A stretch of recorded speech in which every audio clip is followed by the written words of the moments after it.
Dhugaasaa dubbachuuf yoo ta'e gaafan zeenaa kana kaleessa galgala dhaggeeffadhe baay'een gammade. Akkuma kootti kan gammade uummanni Oromoo uummanni biyya kana keessa jiraatu hundumtuu akkuma kootti gammade jedhee yaada. Keessumaa naannoon mootummaa Oromiyaa keessumaa Wallaggi gidiraa yeroo dheeraa waggaa shanii ol kan irra ture dhalli isaanii maatiin isaanii dinagdeen isaanii jireenyi isaanii barumsaan illee kan dadhabe waan ta'eef akkuma koo hundumtuu gammadee jedhee yaada. Nus akka biyyaatti akka hojjetaa mootummaa tokkootti nageenyi kun akka inni mirkanaa'u araarri kun akka inni mirkanaa'u ganda keessa jirru keessatti baadiyaa keessa jirru keessatti abbootii amantaa wajjin barattootaa wajjin hojjetaa mootummaa wajjin baadiyaa gadi buunee kan hojjennuu fi hamma dhumaatti illee kan bukkeetaa dhaabbannu ta'uu mirkaneessuun barbaada. Araarri kun yoo taasifame ajjeechaan nurraa hin dhaabbataa jechuudha. Gidiraan nurraa hin dhaabbataa jechuudha. Keessumatti yoo in argita ta'e uummanni Oromoo amma keessumatti gara lixaa kanatti akkatti qotee nyaatu dhabeera, akkatti aramee nyaatu dhabeera, rakkoo hamaa keessa jira, hundumtu magaalaatti galeera, qeesaa diigee galeera manatti jechuudha. Araarri kun kana hambisaa jechuudha. Araarri kun kana hambisaa jechuudha. Warrumti amma abaaboo shanee jedhamee caakkaa jiranis eessaa dhufee miti dhala Oromoodha. Kanaafi mootummaan ejjennoonni fudhatee ammallee Taanzaaniyaa keessatti araara yoo buume kaleessas mootummaan gama tokkoon araara gaafachaa gama tokkoon immoo hojii nageenyaa kana mirkaneessuudhaaf wanta inni booddeetti deebi'aa turellee hin jiru jechuudha.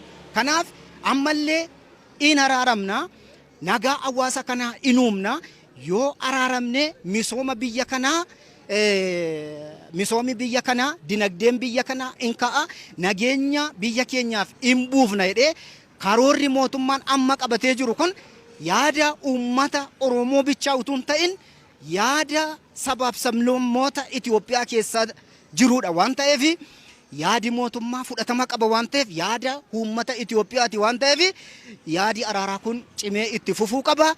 Lafarra dheeressuu yoo dhiisan dafee gabaabbatee akkuma naannoo Tigraay TPLF'n araaraan xumurame sun yoo araaraan xumurame fedhii hawaasa Itoophiyaati malee fedhii hawaasa. Araarri kun bu'ee jennaan jechuudha. Uummanni keenya ikoonomiin lixa kana keessa jiru, albuudii lixa kana keessa jiru, hojiin misoomaas itti fufaa, piroojeektiin garaagaraa kanaan dura addaan citee ture itti fufaa. Kanaaf gara fuulduraatti beellami qabame kuni dafee atattamaan utuu xumuraniin jedha.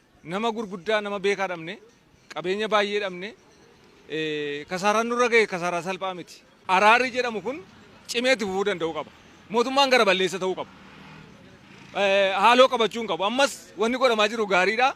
Haaloo qabachuu hin qabu. Araarri kun cimeetti fufuu qaba. Milkaa'ina isaatiin mootummaan waan godhu hunda aangoo waan qabuuf kan biyya bulchu isa waan ta'eef waan bal'aa gochuu qaba. Uummata warri caakkaa jiran kunis amma eenyuun waraanaa jira waan jiru namni sammuu isaatti deebi'uu qaba. Eenyuun ni du'aa jiru, eenyuun ni ajjeesaa jiru, eenyuun ni du'aa jiru kan jedhu qaamni caakkaa jiru kunillee sammuu isaatti deebi'uu qaba. Amma eenyuun ajjeesee injifannoo argata. Eenyuun balleessee injifata. Eenyutu injifatama kan jedhu warri caakkaa jiru kunillee sammuu isaaniitti deebi'anii tasgabbaa'anii of dhaggeeffachuutu irra jira jechuudha. Nagaa Waaqayyootu jaallata, hawaasis sana barbaada. Keessuma keessatti gama walitti bu'insa garaagaraatiin dhiibbaan godina keenya keessatti gahaa ture, rakkoo hamaa keessa nu buusee ture, dinagdeedhaan hawaasummaadhaan waan garaagaraadhaan teellaatti nu hambisee jira jechuudha. Sababa nageenya hin jirree fi sababa walitti bu'insi yeroo baay'ee keessumaa godinoota keenya arfan keessatti wanti mul'ataa ture sababa nagaan hin jirreef gaagaamaa hamaan nu qaqqabaa ture jechuudha. Waan hundumaan hojii misoomaatiin, hojii hawaasummaatiin, hojii kallattii kamiin iyyuu teellaatti hafnee jirra jechuudha. Waggaa arfan darban kana keessatti booddeetti deebinee waan hundumaa lubbuun nama meeqaallee lubbuun qaqqaalii ijoollee dargaggoo wallaalaan ola deemaa jaartiin itti wareegamanii wantoota hin barbaachifneef wantoota garaagaraa faayidaan malleef jecha lubbuun namaallee baay'een itti wareegamee jira. Misoomni illee gufatee jira godina keenya keessatti. Kanaaf araarri kuni waa Waaqayyo jaallatudha jedheen akka nama tokkotti yaada. Maaliif hojiin kanaan dura takaalamanii gama barnootaatiin gama misooma garaagaraatiin harkifatanii jiranii lafa dhaabbatan irraa ka'anii naannoon keenya akka guddattu dinagdeen akka isheen of dandeessu gochuu keessatti gahee olaanaa taphata jedhee yaada.